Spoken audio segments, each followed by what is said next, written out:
Vamos a hablar ahora de los daños en la infraestructura de las cárceles, muy graves algunos de ellos, que fue revelado por el catastro que realizó la fiscal de la Corte Suprema, Mónica Maldonado. El terremoto, sí, Nivaldo Mochati, entramos en contacto contigo desde Radio Bio Bio, pero también desórdenes producidos posteriormente por los reos, como incendios, por ejemplo. ¿Cómo estás? Gusto saludarte. Hola, sí. A ver, este es un informe que entregó la fiscal de la Corte Suprema, Mónica Maldonado, a partir de informes entregados también por Gendarmería a la propia fiscal. Nosotros tuvimos acceso el mes pasado y lo dimos a conocer aquí en la radio del informe justamente de Gendarmería a la fiscal, donde hay una evaluación incluso de los daños, algo así como casi 24.000 millones de pesos, con 20 recintos gravemente dañados y 10 totalmente inhabilitados, que incluso significaron el traslado de reos a otros recintos. Están los daños provocados por el terremoto, están los daños provocados por lo interno después del terremoto, por ejemplo, particularmente en la cárcel del Manzano de Concepción, donde quemaron muchas cosas, o sea, quemaron incluso los talleres donde trabajaban. Esto provocó que durante 2 días, esto no se ha mencionado mucho, durante 2 días en la cárcel del Manzano de Concepción hubo una situación total de desgobierno, donde solo el perímetro, por así decirlo, de la cárcel estuvo custodiado por gendarme, y hubo que trasladar, y se trasladó gente especial antimotines de Gendarmería, que tuvo que ingresar al penal 2 días después del terremoto para restablecer el orden. Pero no nos dejemos, por así decirlo, omnibular por este informe, porque antes del terremoto ya la situación de las cárceles era muy complicada en nuestro país. Los niveles de hacinamiento son gigantescos. Piensa tú que en la penitenciaría de Santiago, algunos dicen que es el recinto carcelario con mayor hacinamiento de Sudamérica. Hay 7.000 internos para un recinto que fue construido pensando en 2.000. Y por lo tanto la situación que se vive en las cárceles hoy día es de una precariedad muy muy grande. Y uno podría decir por qué, es una pregunta, ¿por qué en el discurso del 21 de mayo, cuando se refirieron al tema de seguridad, el tema de las cárceles quedó afuera? Porque parte de la seguridad del país, por así decirlo, en materia delictual, pasa también por tener buenas cárceles.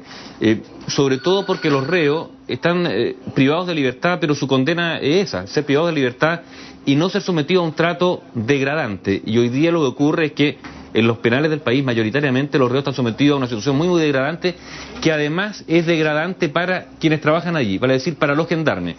El año pasado hubo movilizaciones de Gendarmería donde lograron finalmente un proyecto de ley de ampliación de planta.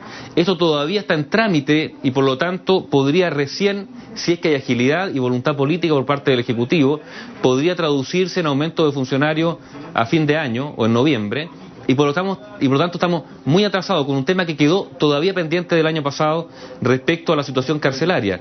Hay falta de dotación, gran hacinamiento, los reos viven en situaciones que no se condicen con la pena que fueron castigados, porque es una doble pena. Uno, la privación de la libertad, pero además en las cárceles que viven hoy día eso supone una pena adicional. Esto ya ha sido confirmado por informes internacionales en materia, por ejemplo, de preservación de los derechos humanos en nuestro país, pero también quienes trabajan ahí, los gendarmes, están siendo sometidos a condiciones de trabajo también inhumanas. Entonces, el tema ojalá que se ponga nuevamente en el tapete a partir de este informe sobre las cárceles, pero que es previo a la situación del terremoto. Las cárceles chilenas simplemente no dan abasto y además ha ocurrido algo. Se han construido cárceles concesionadas, hay muchas que no se han construido, pero las que ya están construidas son un verdadero negocio, porque además el Estado, por cada reo extra al número establecido por cárcel, tiene que pagar una multa. Y en la situación de hacinamiento que se profundizó por el terremoto, esas cárceles están ganando muchísima plata por el pago de las multas. Un dato adicional respecto al, por así decirlo, al tema del negocio de las cárceles. El gobierno tiene que darse cuenta de que este es un tema que está íntimamente relacionado con la seguridad. Hay miles de personas condenadas o prófugas que no han sido habidas por la policía. El actual gobierno ha dado instrucciones para que sean encarceladas, porque están condenados. Bueno, si eso se cumple, el hacinamiento va a ser todavía mayor.